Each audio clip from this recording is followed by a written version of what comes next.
The following interview includes discussion of childhood sexual abuse and trauma. Viewer discretion is advised. Wayne, how did you find carnivore?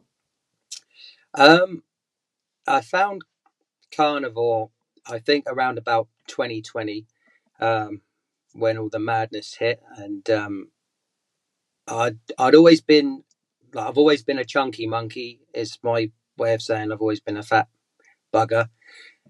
Well, actually, not always, but there's reasons for that, I guess. But yeah, so I've always had an interest in diet and nutrition, but like most people, I struggled to stick to things and also find something that really worked long term without eating rabbit food and running round a football field for hours at a time, and it's basically starving myself really. um and then, yeah, like I say, so I had a bit of time off, middle of 2020, early 2020, when the world went mad, to put it politely. And I don't know, I think I was getting into a lot of YouTube. I was trying to come away from watching so much stuff on mainstream television for all the reasons of the madness, and just trying to distance myself and try and keep away from negativity. And so I started to get more and more into YouTube. Less adverts, no news. And then I think, I can't 100% remember, but it was probably Sean Baker popped up. And then I found other people like uh, Zero Carb Dana, I think is her name.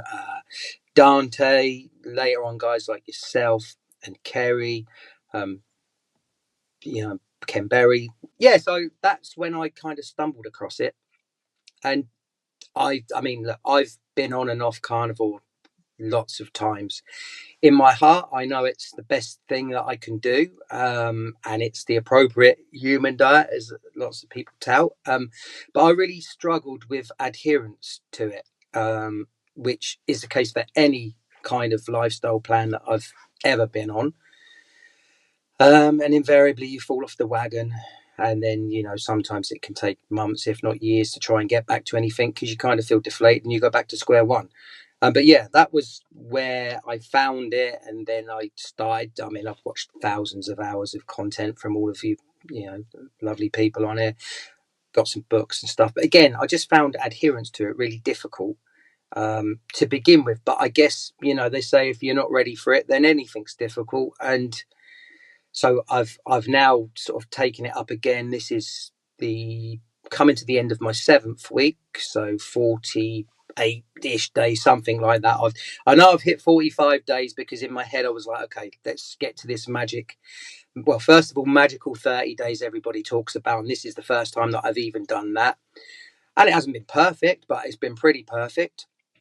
But then perfect is, what definition of carnivore do you follow? If you're talking about lion diet, I'm not perfect.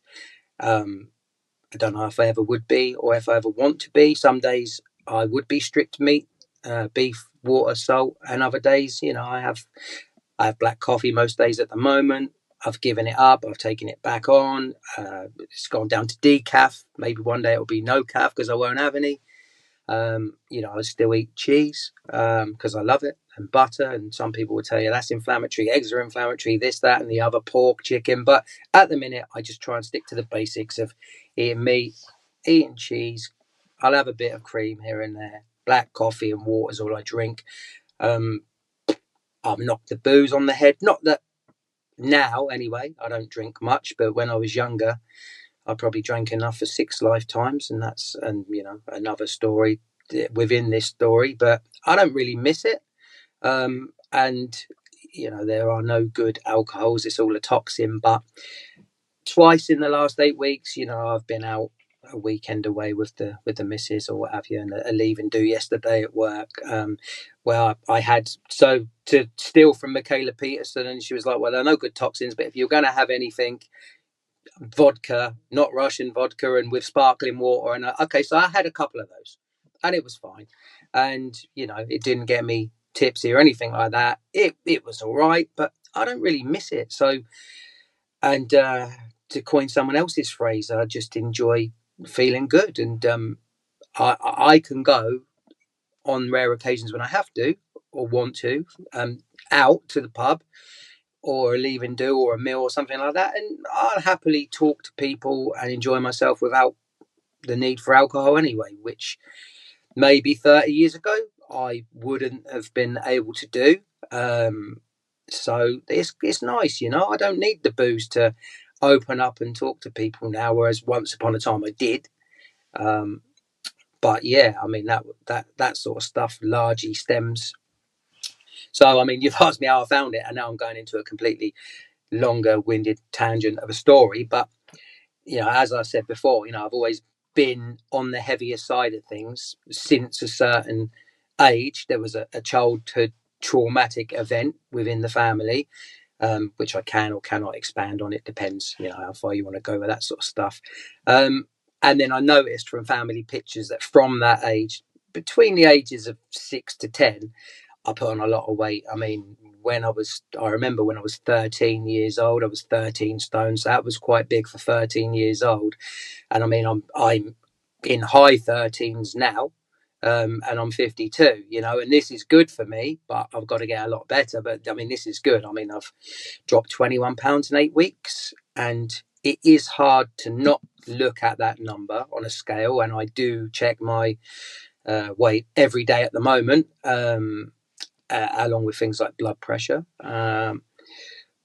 But yeah, I mean, in recent years, this is the lightest I've been, and the best I've felt for a while. And I still, you know, I don't wake up every morning going, I feel amazing, I feel great.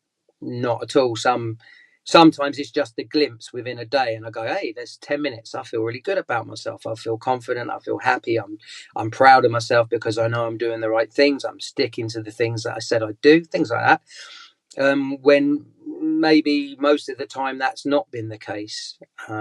So that in itself is worth its weight in gold. And then the weight, although I want it to come down because I know it'll affect all my other metabolic health markers, and I'll feel better and I'll have more energy, you know, and be the best version of myself that I can be. But the weight is kind of like a bit of a side thing to keep an eye on, and watch it trending down. But you know, I don't live and die by the results every morning because I know they can swing wildly.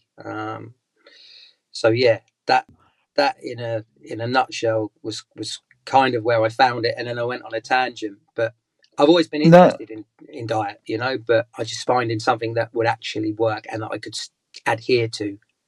right. So you mentioned that there was a certain point where you started putting on the weight.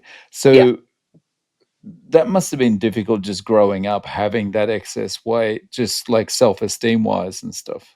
yeah. I mean, it was horrific. I mean, not that thing in itself, but the initial trauma event that caused it. So I'll go into it a little bit. You know, if it's too much for some people, I'm not going to go over the top. But basically, you know, so I was born in London. We moved down to Southampton, which is on the south coast of England, at a very young age. I think I was months old.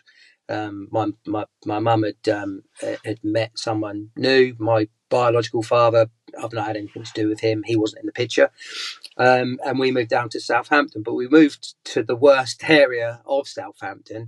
It was an area called Derby Road, which I'm sure none of your viewers will know about. And it was what we class in England as the red light district. So basically, back in the 70s and 80s, it was where you'd have, you know, prostitution and red lights, and it was like the slum area of Southampton where we were. Obviously I didn't know this when I was younger because I didn't know anything different. So we lived in a very challenging area. I mean, the house got broken into lots. There was every colour and creed and race down there, and things weren't. I say things weren't as good as they are now, but sometimes they're not that good with that anyway. But back then there wasn't this. I don't know, acceptance of different cultures as much back then. So there was a lot of racism between, you know, there was Indians, Pakistanis, West Indians, Jamaicans, Scottish, Irish, English. Everybody was all in this cultural melting pot, and the 70s and the 80s were not the best time for those things, I think, and so that wasn't particularly nice. And so that was kind of a bad situation. Well, I mean, was it a bad situation? I guess that's perspective, and I think these things have helped me get to where I am now. So maybe it's not bad; it's just the way of looking at things. But it was a challenging time. Let's put it that way. So, and that was from a very early age. Like I'm talking months old. So I grew up, there as one of probably very few white kids. Not only that, I was ginger and I had a big ginger afro. So I was ginger, and then later on, I'm white, I'm ginger, I'm fat. I didn't go to school in the area with all the other kids, which isolated me even further. It was quite challenging, yeah. And so then to top that off, so the challenging trauma events really arose around the stepfather. So um he basically, how can I say it without, I'm just going to say it. So he raped and sexually abused myself, other people that were sort of friends of the family, external members.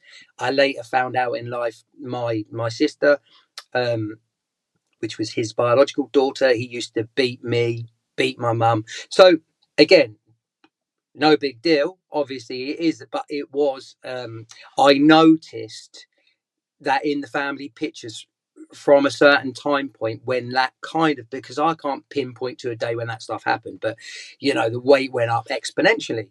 Um, Not surprisingly, really, and whether that was just a way of dealing with the trauma. I mean, I've always liked food, so I can't blame it all on that because I love my food, as we all do. I'm a sugar addict. But I noticed that, yeah, I ballooned up not overnight, but I ballooned up pretty quickly and struggled with it all of my life since then. And I see like a symbiotic circle with what happened then. And forgive me because I'm looking down here because I wrote it down, but um, so that happened, and then on top of all the other family stuff that I witness every day with my mum getting beaten as well as me, the bad area, and all that stuff, it was quite tricky. And then later on in life, I got an apprenticeship because I kind of, I was good at middle school. I enjoyed it, and I don't go much on the schooling system for other reasons, but I enjoyed middle school. But then after that, like I say, when those things happened, kind of schooling took a back seat, if you like. So secondary school, I bunked off a lot of the time. I was hardly there, didn't apply myself. But so I say, luckily, the universe works in wonderful ways. But that same person, that perpetrator, worked at a railway company called British Rail.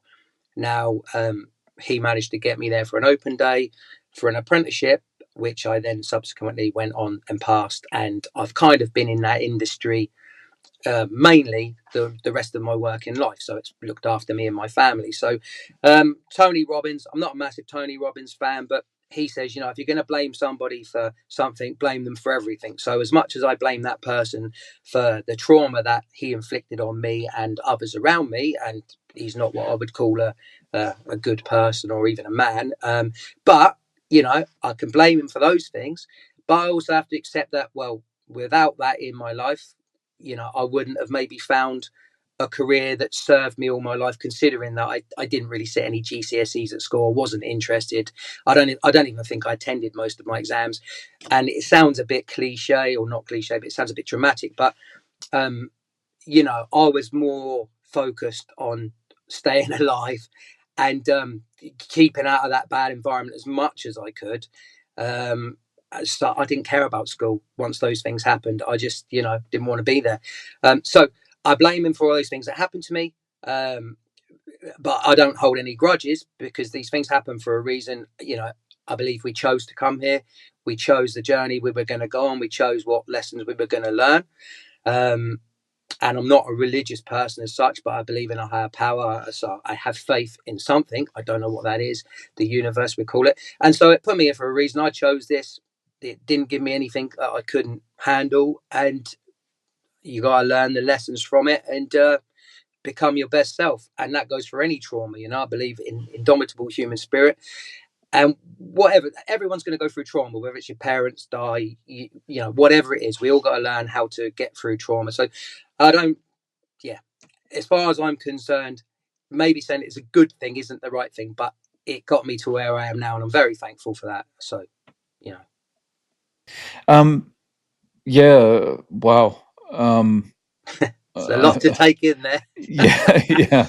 I just have one question. Has he been dealt with by the authorities at some point? Yeah, so it's one of those things. I don't think people that haven't experienced it don't understand, because they say, oh, why did somebody talk up about this 10, 15 years later and things like that? But the point is, when you're 6, 7, 8 years old, when these things are happening, well, I mean, it went on longer than that, the physical beatings and incidents, into my early 20s, because obviously I worked with this guy. So can you imagine going up through that, thinking I'd escape that realm, and then I had to work. Now, luckily, the place I worked in was a big place. There were 3,000 men and women there, and so I didn't have to be with him in the same vicinity all the time. But for a while, I was getting a car lift in when I was a young man, and I couldn't drive, which was awkward to say the least.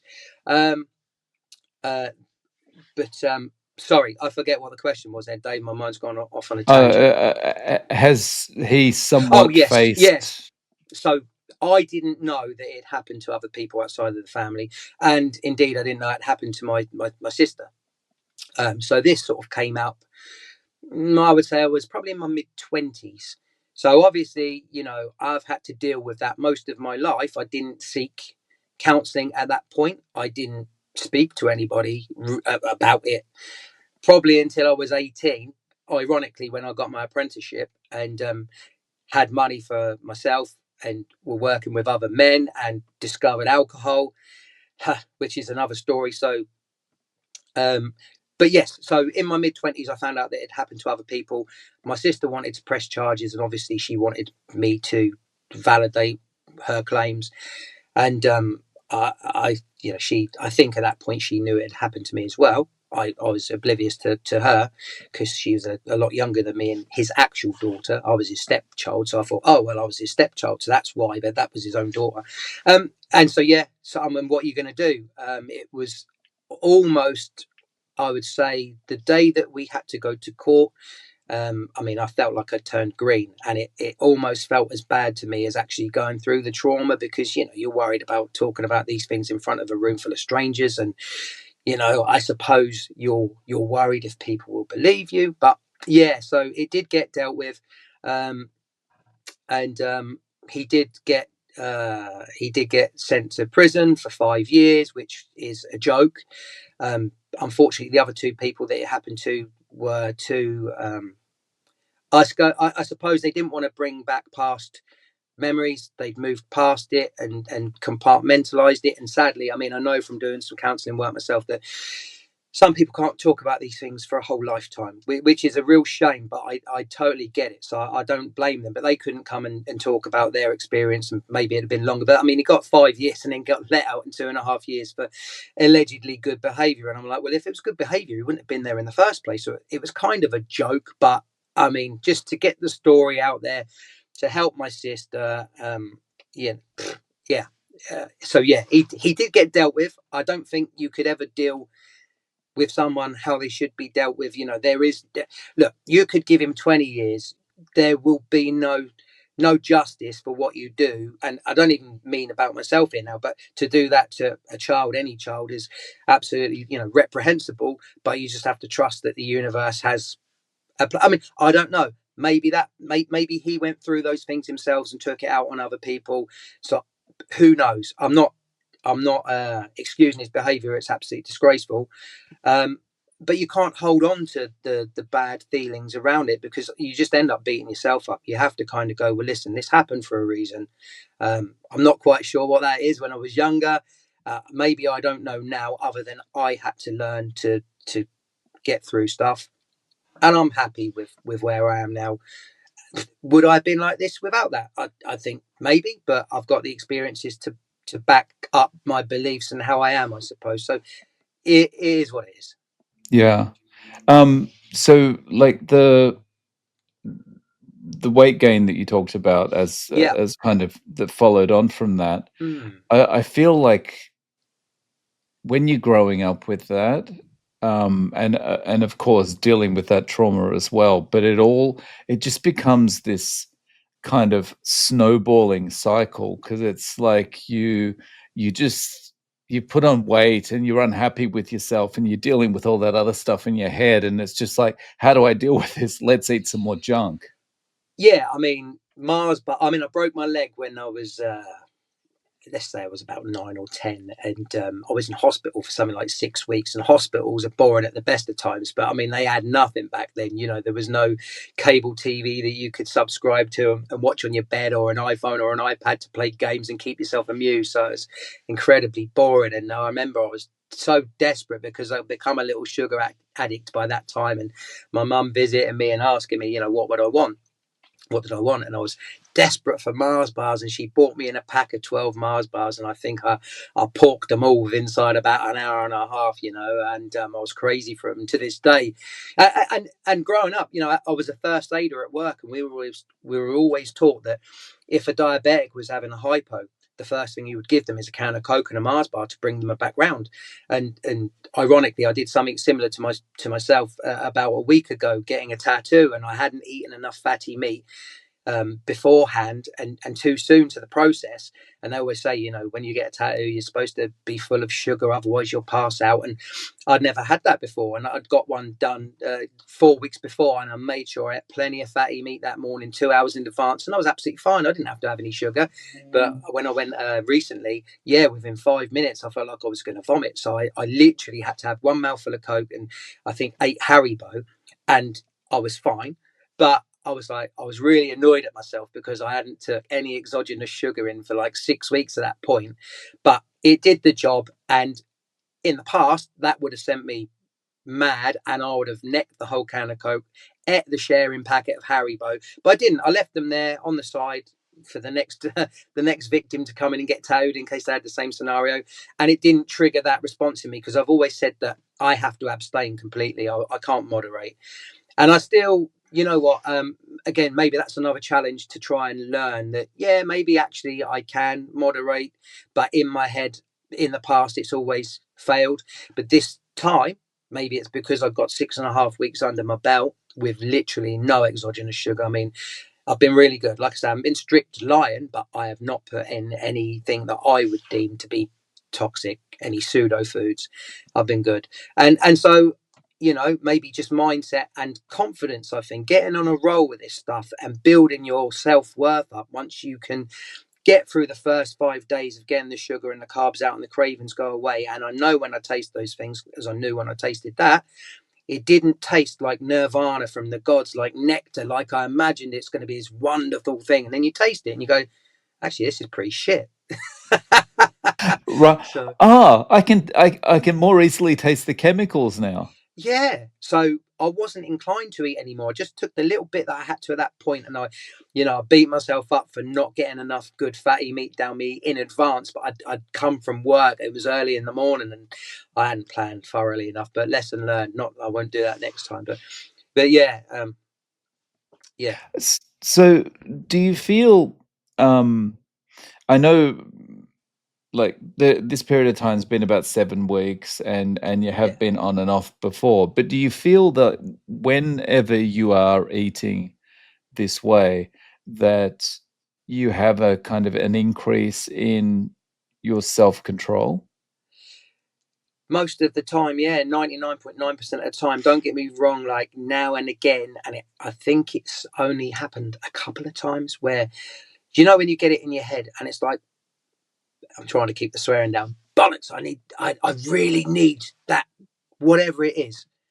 And then it gets fixated in my head, whether it's I need to go up the chippy and get some fish and chips, or I want a kebab, or I want the Haribo because I used to love wine gums, Haribo, all that sort of stuff, the chocolate. But I'd go up there and I'd spend like 20 quid on, I'd get the large bar of fruit and nut, I'd get the large packet of wine gums, I'd get a bottle of wine, I'd cover all my bases. I'm like, if I'm going to cheat, I'm having one of everything I like, and I would smash it with no problem. But yeah, so I've had that a couple of times to the point, when you get in the car, and I've even driven up the shop and I've gone, what are you doing?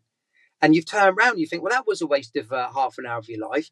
But I'm glad that I got to the shop and I turned around rather than going in the shop, getting my drugs, coming back, and then you eat them, and then you feel like shit. Your self-worth goes out the window. You think, oh bollocks, I might as well just give up now. And you knew it was going to happen. You give all the negative, the devil gets on your shoulder.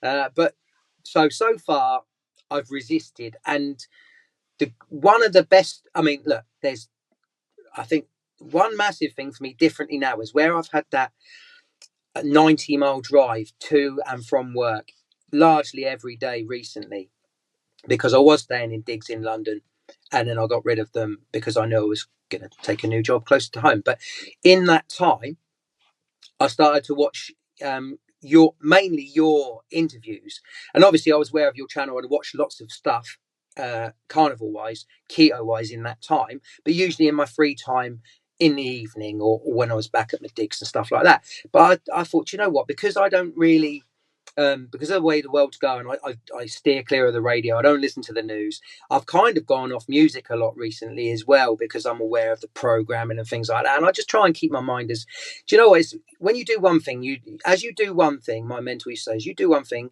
you do all things. So when I start to try and clean up largely my body, I guess, because of the health ailments that I've got and I'm working through, but it also cleans up the mind and it cleans up the spirit. And you're like, okay, so I'm being good in this area, and it's a symbiotic circle. You be good in one area of your life, and I try and be good, quote unquote, in all areas. And so I was like, okay, well, what can I listen to that's positive whilst I'm driving? I don't have to physically watch it, but I can just listen to it. And so I started to put your interviews on again, which, like I say, I normally just listen to them weekends and in the evening, and I found it really beneficial. So they talk a lot about community, which I think is massive to do this, and a lot of carnivores, it is quite an isolating type of eating until it becomes more mainstream. It's getting there, but it is quite isolating. And I can't tell you one other carnivore other than my partner, who, she's coming on board with that now and it's helping her. But I don't know any other carnivores, as in personally, certainly not at work. And they're like, you eating meat again? Is that what you're eating? And they think it's absolute madness. I'm going, dude, I think it's madness that you're eating that pasta and you're eating those sweets. And I'm not knocking you, because I've done that for years and I loved it. But you're having a go at me. It's like when you go out and they're like, oh, why aren't you drinking? And I go, well, I don't feel like it, or I make up an excuse. I've got to drive tomorrow, whatever. But in my head, I go, but why are you drinking? Why are you drinking? What's not so good that you're drinking for? I'm quite happy to just come and see you and have a chat with you because you're my mate, but you need that to escape from something. So, but again, I don't blame them, but I'm just like, they question you and you think, but I think I'm doing the right thing. I think you're the mad one. Why are you questioning me? And again, I've lost my thread for what we were talking about. I'll do that a lot. No, no, that's fine. So I think the thing with the why aren't you eating anything else, or why aren't you drinking, and all that kind of thing. When I first would get that, I used to think, oh, they're just trying to pressure me to do the same thing as them, Yeah, and but I've changed my feeling about it a little bit, and I feel now that it's a perspective difference, because like when you're eating this way and you're not drinking, like you feel great and whatever, and yeah, you don't feel like you want to, but the other people can't understand that. yeah, And so I think in some ways it's because they almost feel guilty because they think I'm doing this in front of him. And so he must be feeling lack at the maybe, moment, yeah, and maybe so. it's kind of a way of, it's almost like apologizing by like trying to offer you it kind of thing to make themselves not feel bad, even though they don't need to feel bad. Yeah, maybe so. It's like the crab's trying to pull you back into the bucket whenever you do anything that's out of the ordinary. But then I do find that I don't know, a lot of people that do eat this way of life, we do seem to be the rebellious buggers, the black sheep of the family, maybe the entrepreneurial type people. I don't necessarily mean business wise, but just we are a bit different.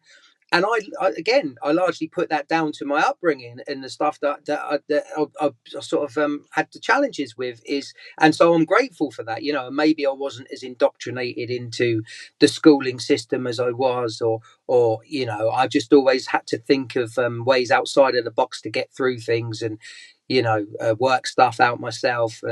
So I'm grateful for that, really. But I do see that does seem to be a trend with a lot of us, that we do think differently, or not just this, but on a lot of areas, and I, and we're open to lots of.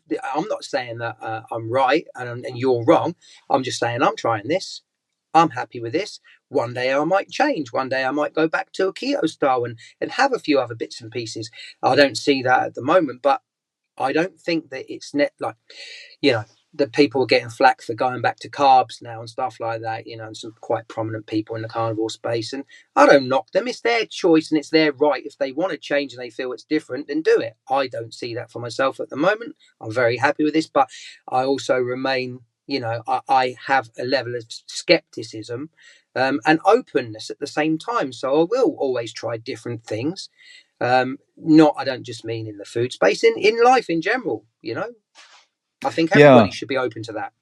yeah, definitely. I think yeah, it's always good to maintain healthy skepticism and always be questioning things. Yeah. Yeah. Um, so your partner is going to join you. Is that Yeah. because she sees the results you've had, or is that because she wants to support you, or is that because she's just like, I need to get healthier too? Yeah, it's all of those because when we reconnected about a year ago, and we'd known each other for about 5 years, and then we reconnected, and then we got together as a couple, so to speak. And since being together, I guess, as in, happens in a lot of relationships, you get together and then you both kind of let yourself go, for want of a better word, because you're going out and having meals and drinking the wine together in the evening and just enjoying that stuff. And before you know it, you put 3 stone on. So, uh, I think there's that element. And I do generally find ladies do, like, I seem to lose weight really, really quickly, and I always have done. And she certainly struggles with that. But I think she saw the good things that were happening to me, not just on the scale, but my mental health, my energy, confidence, and all the stuff that you don't want to overload people with stuff and be dogmatic and say you must do this, you must do that. And I think sometimes that does come in now and again, and I get told off for being a bit harsh. But in general, I try not to do that. But I just, by having things on in the background, sending her podcasts, sending her links to better, maybe places to buy better quality meat, from farm shops instead of the supermarket and stuff like that. And eventually these trickle messages, I guess, that they weren't done intentionally for that, but I thought hopefully I can be an inspiration or a good example for her, and even when I'm struggling, not resort to chocolate cake or bowls of prosecco or whatever to get through stressful times. And we've had a lot of them in the last 6 weeks. With partner changed job recently, I've changed job, one of the cats died, which to most people they go, oh, it's a cat, but it's a part of the family. And you have these little things that you go through. Whereas in the past, we'd have gone, oh, stuff this, let's go and get a takeaway and let's go and do this. But then, it gives you that little millisecond of pleasure, and then you feel shit for a long time. I certainly do feel terrible because I'll have the little bit of, the crack as I call it, because that's what it feels like to me. It's just like crack cocaine. Not that I take that, but I'm just saying it's a drug. And and then you feel bad because I've come away from the plan. I feel I've let myself down. I feel like I'm back to square one, and then it can take weeks, months to get back onto anything good. So I just try not to do that to myself now. But I have also watched a lot of fasting channels, and I do see that if you've got the right mindset, you can fuck up and just go, right, let's get back on it. Not wait till Monday, not ruin the whole day. Let's just get back on it. These Look, I'm not stupid. I probably will have a faux pas sometime along the way, because it would be nigh on impossible not to. I think that's just normal. I might say, with Christmas coming up, do you know what? Well, I am going out for a Christmas meal. If I'm clean till that point and I eat them veggies and some of the other things on that day, I'll probably be rolled up in a ball on the floor for 2 hours. I've come to accept that. And it might get closer to the day, and I might go, do you know what? I will have the veggies and the potatoes and the meat, but don't give me anything with sugar in it. Unless you can give me a cheese board for my dessert, I'll just skip on the dessert, because I've come so far in a short space of time. I feel so good, and I don't feel anywhere near like where I want to or need to. Far, far from it. And I'm really intrigued to see how much better I will feel. because I love it so far. So what will I feel like in another 45 days, in another 2 years? So I just got to keep going. Yeah. And I think your attitude that you're saying there of like just eventually you realize you just got to get back on. Hmm. I think that is definitely the right way to look at it because, after 2 decades of on and off keto, Yeah. um, the worst thing for me was the morning after, like waking up that morning, and the first thought I would have is, I shouldn't have done that last night. I shouldn't have Yeah. had that ice cream or whatever. And so going through all that and then finally realizing it took 2 decades, but finally realizing if you have a moment like that, the worst thing you can do is beat yourself up about it Oh yeah. because you're just going to go down Yeah. worse. Yeah. You. Smacking yourself in the head for 5 hours is not is only going to make you feel worse and more likely to cheat. Yeah. You better And just go, I did it and back on. yeah, I did it. I had that little, and again, the thing is with that is that there is, this perceived amount of pleasure you get from it is smaller and smaller the longer you stay on this way of life, because the sweet tooth changes, and then it's a bit like the first time you had a hit of any drug, and then you go chasing the dragon, is what they say, don't you? You try and get that hit again, but it's diminished returns, so you never quite get to that level. And then I found this with the sugar is, I'd have this picture, oh, it's going to be wonderful. You try it and you go, shit. But if I fell off the wagon completely and then kept eating it and eating it, eating it, and not building up your tolerance, but you become used to it again, the sweet tooth does come back, and then you crave it and you take it and then you do. But I'm not going to get back to that point, because I'm happy that it's gone now.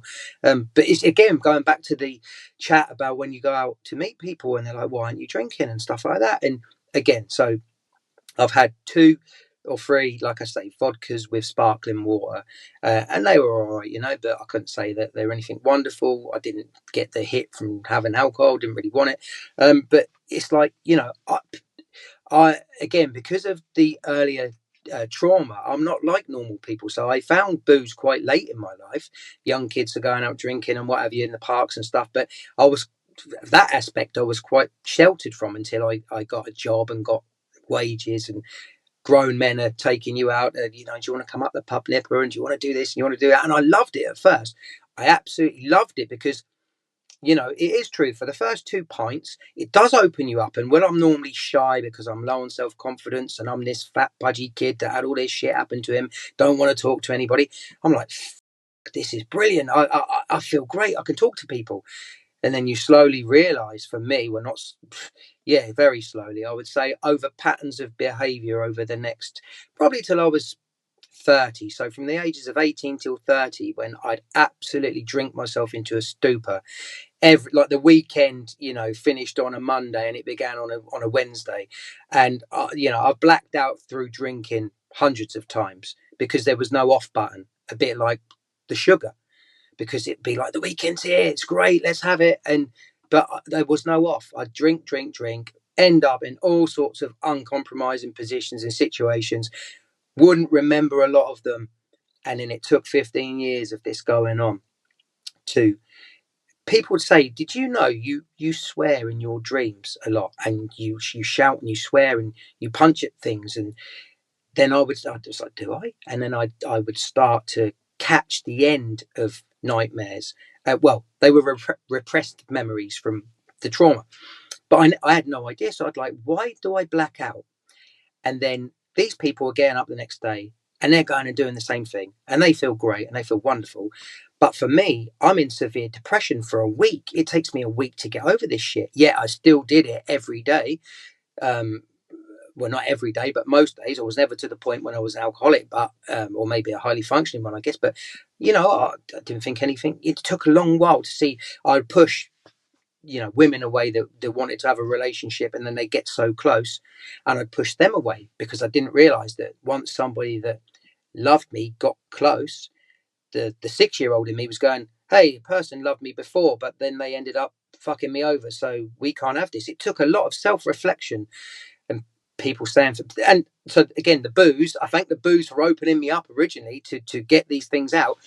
But yeah, I mean, it was a journey, and I'm sick of waking up in those positions. And luckily, like I say, I knocked that largely on the head back when I was 30. and I'd had another incident with the perpetrator, and that wasn't good. So I don't miss those days. I'm thankful for all of them. I'm where I am now because of it. But that's why I look at some people now and I'm going, dude, I think you're in pain. It's not my place to say unless they ask. But I just think, what are you escaping from that you need to have those 8 pints every night? And, I wish you could sort it out in a more constructive way. Yeah. It's scary how much I could kind of relate to the drinking part of your story. Yeah. Um, where you talked about like it started late. It was after you'd started working. Yeah. And you know, you go out and the drink opens you up, and then there's that feeling of camaraderie, I guess, and it's like so. I would imagine that you would enjoy it kind of so much because you're out of your shell and blah blah blah, and then every day is almost like a countdown to where you're going up the pub again. Yeah. Yeah. I mean, because I, through that, I got a great social circle, which I'd never had growing up. I was always a nice kid, but I didn't go into school in the same areas as these guys, and later on in life, I didn't go to school really, and so I didn't have an amazing social circle. And then through finding these people that you worked with, there they are. A lot of them invariably, older than you as well, because I'm fresh out of the gates, and then I found some guys that I wanted to play football with, and so I got into some football teams, and for my age at the time, I was really pretty good, so that was great. Go and play football on a Saturday and twice on a Sunday, and then you look forward to going out on the shan afterwards with them and having a good old knees up and stuff. And then, but obviously, they don't find you at 4 o'clock in the morning in a pool of your own bodily fluids where you've passed out or you don't know where you are. Most of the times, I had a homing sense, like a homing pigeon, like a navigational sense. I always, well, not always, but most of the time, I would find my way home. Might not know how I got there, and sometimes I didn't, and be like, what the hell happened to me last night? I don't remember it past 10 o'clock, and I've got in at 4 in the morning or whatever, and you do some stupid ass shit because you don't remember it. And I just like, this isn't me. But it took a long while to get out of it because, like you say, the good element of it, the start of the night, the social aspect, the speaking to girls when you're younger, and I didn't have the confidence to do it normally. That was great. And I stupidly thought when I was younger, because I craved this need for love, um, because I felt I missed out a lot on that, and I wasn't normal because what had happened. And you go to nightclubs thinking that you're going to find Mrs. Wonderful and your life's going to be great and you can get away from all of the bad stuff, and that doesn't happen because most of the people going to those places are in a similar boat to you. They're escaping something, and they just want a quick one night. You're not going to meet the woman of your, or you'd be very lucky to meet the woman of your dreams there, and you go round in this circle thinking one day I'll meet someone and it'll, life will be great. But for me, you did meet some people that were great, and then you end up pushing them away anyway because you'd been so badly scarred in the past, and I wasn't at the level then where I understood it in the way that I do now. So yeah, I don't miss those days, to be fair. Yeah, same. I wake up every morning thinking it's so nice to not have to wake up like like you're almost still drunk from the night before. It's so nice to be able to wake up and just do something. Yeah, And like the in Japan, Japan's really safe. So you'll see like midnight or 11 o'clock or whatever, you'll see businessmen, like wobbling around near the stations and whatever, like off their guts, drunk, and they'll be lying on the ground, they'll be lying in the train asleep, all this kind of thing, right? And nothing happens to them because it is very safe here. But when I see them, I'm just like, I'm so glad I don't have to deal with that anymore. yeah, I yeah. don't want to go back there. I just under no circumstances. Yeah, it was horrible, and I feel sorry for that young man in some respects, but I had to go through that to get to where I am now. But a lot of people don't they either don't have the intellectual horsepower or they don't have the wherewithal at that time to understand why their behaviours are like they are, and plus society's norms that they force on you. Yeah, every occasion to drink or eat crap. For example, I left my job yesterday, and they're like, "Where are the cream cakes? Or where are the samosas? And all of this, that, and the other." And I'm like, I'd feel bad even buying it for somebody else now. I struggle when my kids come round. I have them every other weekend, and I struggle when they come round. Then they're like, we want this and we want that, and I begrudgingly get it for them because I haven't quite mastered with them where they're so young. Like, I don't want to force my way of life, my way of eating on them.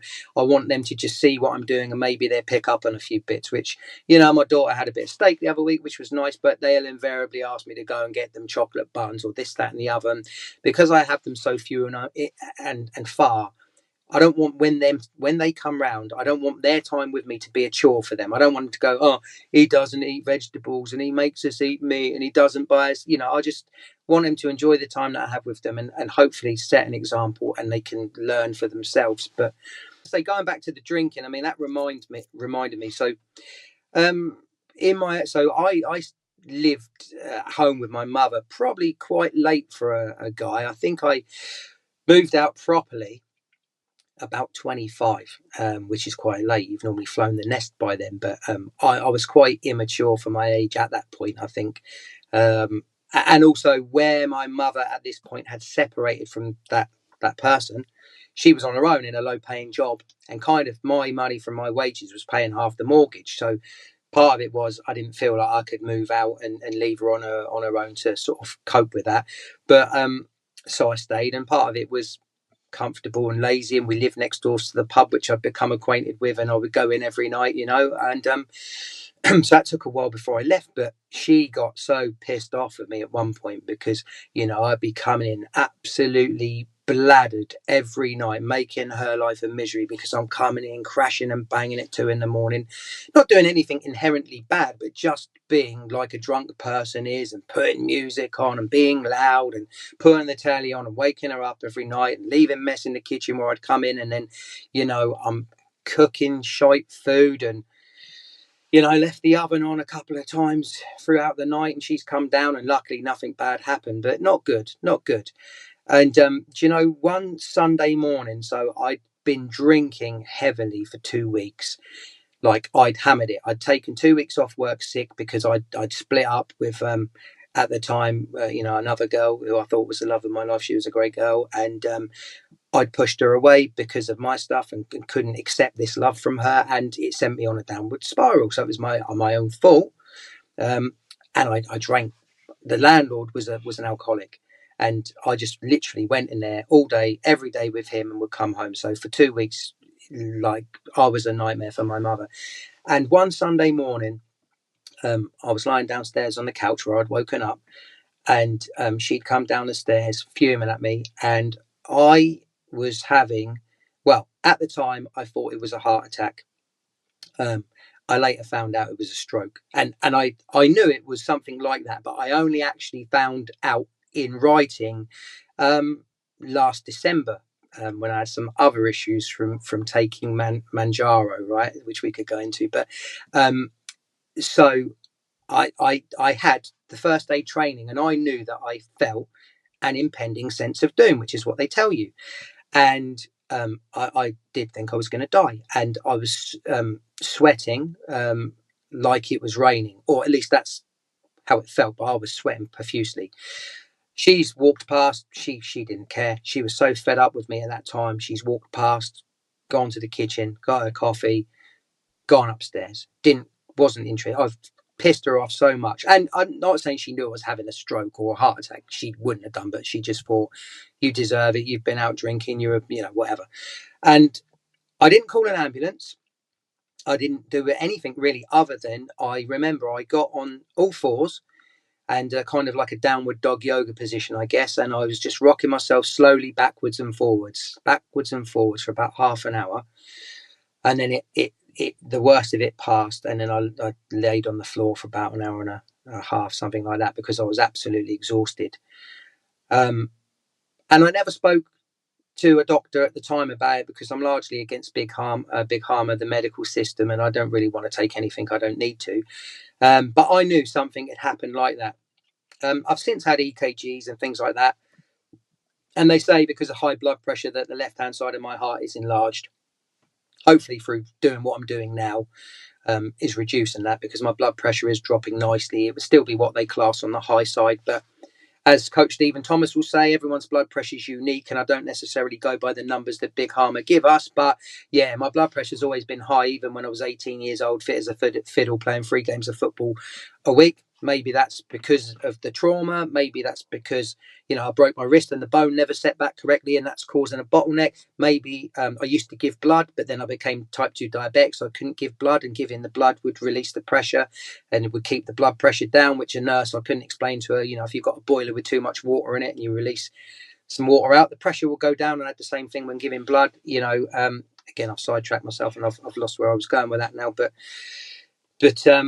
yes, I had this stroke, and then I only 100% found out, like I say, last year. I got so desperate with being overweight and feeling bad and being crap with everything in my life, basically because I didn't have the self-confidence to stick with things, is what I did. So it's one of the things. Trauma is a great motivator, but if you're in the right headspace, you can use it to hold you back, or you can use it to push yourself onwards. And it's very easy to use victim mindset and go, "Oh, this happened, woe is me," or to say, "This shit, I'm going to do better. I'm going to use this to kick myself on." And everyone has elements of both. But yeah, so I try not to look at it, like I say, in that negative light anymore, because it is what it is, and we are where we are, and I'm very thankful I am where I am. So yeah, anyway, but I was desperate to get my blood pressure, my type 2, and other issues that I've got, and the weight down and gone, because I knew that I would feel better, because I'd look better, I'd be more confident. And yeah, that Manjaro Wegovy, exactly, it did what it said on the tin.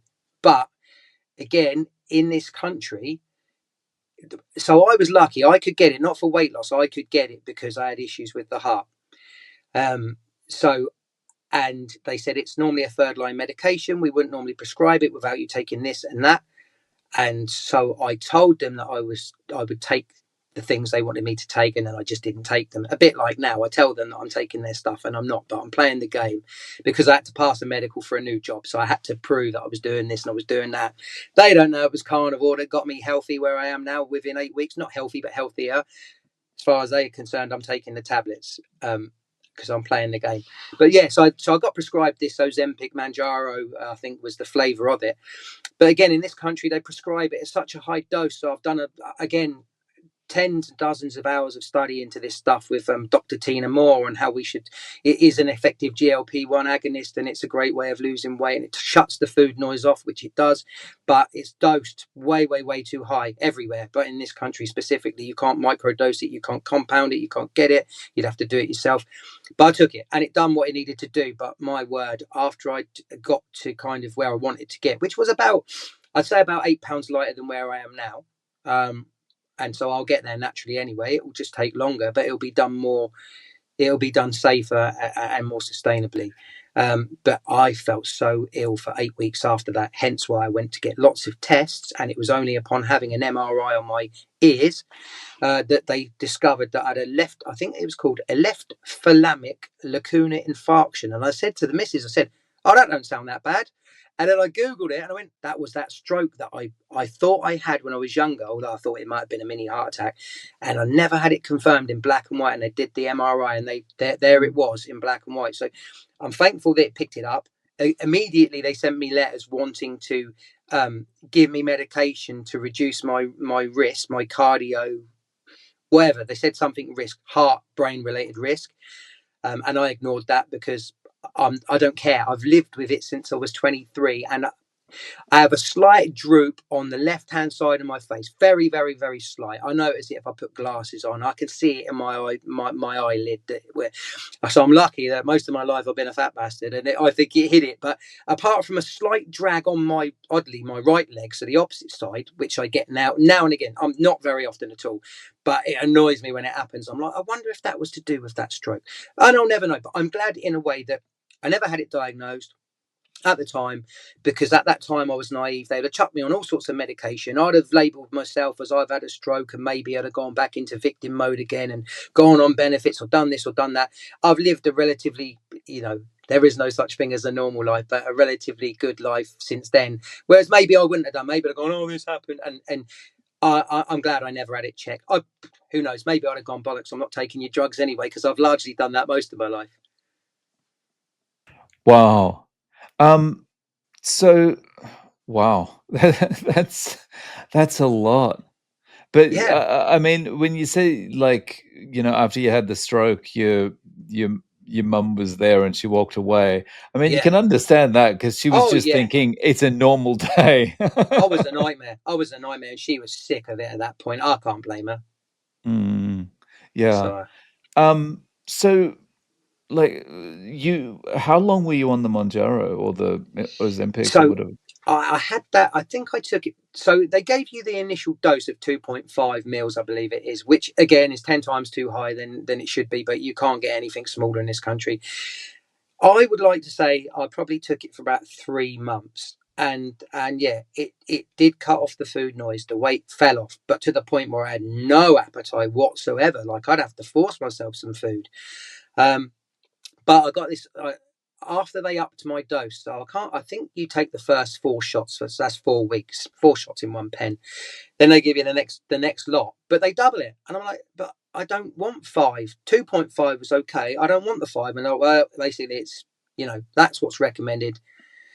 Take it or not. So I took it, and then that's when problems started to happen for me. I started to get this feeling of acid reflux in the back of my throat, but there wasn't any there, and I just started to feel worse. So body wise, the weight was coming off and that was looking good. But they say people develop Ozempic face. And I think looking back, yeah, maybe there was an element of that with me, because people said, you look ill. So you've lost all this weight, because I think I dropped like, I had a bet on with some guys at work who was going to lose the weight the quickest, and they didn't know that. Well, I wasn't on that at the time. I only had that for the last week of that challenge, and when they prescribed it to me because of the heart issues as well. But yeah, I think I lost like 10% of my body weight, and I smashed him. But the last few weeks of it, I felt awful. I wasn't just that, I was doing saunas because I was following a guy called Mike Dolce, who gets UFC fighters down to weight and with good diet, with healthy diet, but utilizing things like water retention and sauna. So I was doing everything. I was walking for miles a day, doing everything I could to win this bet, because I'm all or nothing. I'm in completely in. And but yeah, after that, I think I had 7 weeks off work because I was so ill. Like I just wanted to die. I felt like death. It was coming up to Christmas. I felt awful. I was bedridden. I would have issues with incontinence. It was dreadful. So I'll never ever go back to that again. But again, I'm thankful for doing it, because it knows I know I'll never do that again. But yes, and then on the back of that, I had so many tests, and then that picked up that, not that I can do a lot with it now, but it's just useful information to know that, yeah, I didn't imagine it. I knew it had happened. And that could again potentially be a reason why the blood pressure runs a little bit higher than maybe it should. But I'm reversing those things now anyway. So So now, this stage in carnivore, what is your eating like day to day? Like you doing OMAD, TUMAD? I tried OMAD several times in the past, and extended fasting, and I've done dry fasting. I think the most I did with dry fasting was 5 days in a row. And um, I did 109 hours fasted when I was on the last week of that challenge, and it was easy. I didn't want to eat, but now, I don't go OMAD, TMAD, this mad, whatever. I try. I've never really been a massive fan of breakfast, but that's because I was getting up at 4:30 in the morning and then driving 90 miles to work, and I can't be asked to make food at that time in the morning. And I don't really want to even eat cold meats or have any. I just want to get in the car, get there, get some coffee down my neck, and then because you're knackered before you even start. So I've always been happy skipping breakfast. So I try to go to like midday, and then eat midday, and eat in the evening. But I'm not religious with it. Um, So this morning, I mean, I will have a black coffee in the morning, and I think I ate something this morning.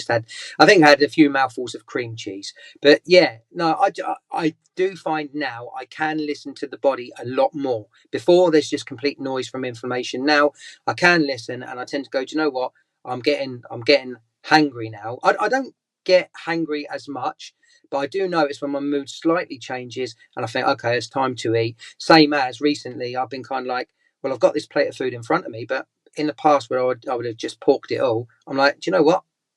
I'll save that for the next meal. I'll put that back in the fridge, and I'll switch off. And I just try to go with that now. And before I'd be, drinking 5 liters of water a day when I've been on other diets, and you must pee clear or you're unhealthy. And now I know that's a load of nonsense. And really, it should be straw coloured, and you're flushing away good electrolytes. So I just try and do it as intuitively as I can. And if I'm eating more some days, or I want more salt some days, I go, well, okay, that's all right. And if other days I don't want to eat as much, I don't beat myself up, and I'm aware that, yeah, the scale might be a bit lighter tomorrow because I didn't eat as much, but then the day after it might go up again because I've eaten more. And again, I allow for a 5 pound swing either way without it trying to mess with my head too much like it has done in the past. Yeah. Oh, nice. Um, so if you were giving someone advice about getting started, would you tell them to just jump in, rip the band-aid off and get in, or to transition in? I think it depends on the person. I've always been very black and white and very dive in, but I do know that when I've tried to dive in the past on carnivore, sometimes it's worked. I think that largely depends how bad the carb build up was to that. So if I've been eating keto and cleaner beforehand, it's an easier transition. Whereas if you come from junk, it's harder. The cravings in them first 5 days are very difficult to deal with. Um, and that's why sometimes I would fast for a few days and then go into it. But I think now a better approach is probably to transition. So that's what we've kind of done.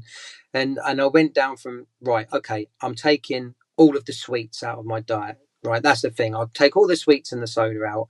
And then it was like, okay, right, now let's concentrate on the seed oils. Let's only cook in tallow or butter or beef dripping. Let's remove even the olive oil, which they bastardize these days and you can't trust. And then it was like, okay, well, let's try and up the red meat and the fat, and just transition that way slowly. So now, like I say, I can do lion diet from day to day, and maybe one day I will do that. But I think for most people that's too extreme, and they've got a lot to learn to begin with. So yeah, I would say probably a low carb, and then transition into it if you feel that's where you need to go. That's I think that's an easier, more sustainable approach. Yeah. Nice. So Wayne, if people want to reach out to you, is there any way for them to get in contact? Do you have any social media or anything? Yeah, I mean, I'm on Facebook. I don't go on these things that much, so it's just under my name, Wayne Moore. I think on Instagram, I'm on there as much underscore less underscore more. I think I can check that and confirm later on. Email, Gmail, I'm on waynemore72.wm@gmail.com. If anyone wants to talk to me, I'm happy to speak to anyone about any of those issues. The stuff from when I was younger, the diet, whatever. I'm keen to, I hope someone sees it and they go, hey, we can relate to some of that stuff. I wanted to talk about it and give maybe, in the 1,400 interviews that you've done, maybe give a slightly different flavor of, there's this that's someone's had to deal with that maybe people don't talk about or they worry about, or they don't put the dots together and see that this caused that or was a factor. So yeah, happy to talk to anybody really. Yeah. Awesome. Well, I'll link to those in the show notes. Um, Wayne, just before we go, I'd love to have you back on in 3 months or so and see how things are going. Yeah, absolutely. Be my pleasure. Yeah, Yeah. awesome. Well, thank you so much for coming on and sharing your story. I really appreciate your time. Yeah, no, amazing, and thank you because you've been with me every day in the car on the way back and forwards to work, and I found that sort of community and listening to you and the others, but specifically it's nice to speak and listen to the doctors, the big doctors that know everything and use words that I have no clue about, but it's nice to listen to everyday people like ourselves with all their different challenges, and take hints and tips and tricks and things from them. It really kept me on the straight and narrow. So I'll continue to do that every day. It just keeps me clean, for want of a better word.